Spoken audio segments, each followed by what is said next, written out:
मेरी शादी एक आईएएस से तय हुई थी, लेकिन दहेज की रेस में कोई और मेरे परिवार से आगे निकल गया और मैं पीछे रह गई। मैं मध्य प्रदेश से हूँ और मैंने डॉक्टरी की पढ़ाई की है। मेरी शादी उस आईएएस से फिक्स हो चुकी थी। उसके बाद जैसे आजकल लड़का लड़की बात करते हैं, वैसे ही हम दोनों भी करने लगे। बात करते करते वो मुझे बहुत अच्छा लगने लगा। मैं उससे इमोशनली अटैच्ड हो गई। यूँ कहिए कि प्यार हो गया था। उसने मुझसे वादा किया था कि वह मुझे कभी नहीं छोड़ेगा।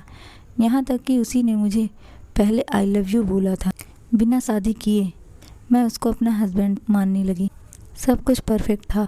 उसने मुझे प्यार, केयर, सम्मान, वफादारी सब दिया। मेरी तस्वीर वो अपने दोस्तों और रिश्तेदारों को दिखाता फिरता था। पूरी सोसाइटी में इस बात का ढोल पीट दिया कि हम दोनों की शादी होने वाली है।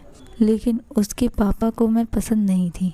एक दिन एक पैसे वाला उनके पास आया और 1 करोड़ कैश, फॉर्च्यूनर, फ्लैट दहेज में देने की बात कहने लगा। उसके पापा फिर बेटे पर प्रेशर बनाने लगे, वो मेरे साथ फिक्स हुई शादी को तोड़ दे। उसके घर वालों की तरफ से यह बात कही गई कि शादी नहीं हो सकती। फिर मेरे कुछ रिश्तेदार चले गए उन लोगों से झगड़ा करने, जिसके बाद बची खुची उम्मीद भी ख़त्म हो गई। ये सब होने के बाद भी उस लड़के ने मुझसे 1 महीने तक बात की। इस बीच उसने शायद पापा मम्मी को मनाने की कोशिश भी की, लेकिन दोनों नहीं माने। फिर लड़के ने मुझे छोड़ दिया। जाते जाते उसने मुझसे बोला कि हो सके तो किसी और से शादी कर लेना, इंतज़ार कर सकती हो तो करना।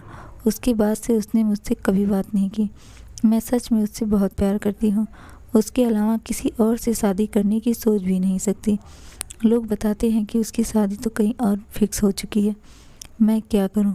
उसने मुझसे एक बार कहा कि तुम भी आईएएस बन जाओ, फिर शादी करेंगे। मैं सिविल की तैयारी की कोशिश में लगी हूँ, लेकिन डिप्रेशन भी है। मुझे उससे बात करने का मन होता है, लेकिन वो कभी रिप्लाई नहीं देता। क्या करूँ? आखिर कब तक मैं इंतज़ार करूँ? धन्यवाद। अगर आपको यह कहानी पसंद आई हो तो प्लीज़ मेरे चैनल को लाइक, सब्सक्राइब एंड शेयर करना ना भूलें।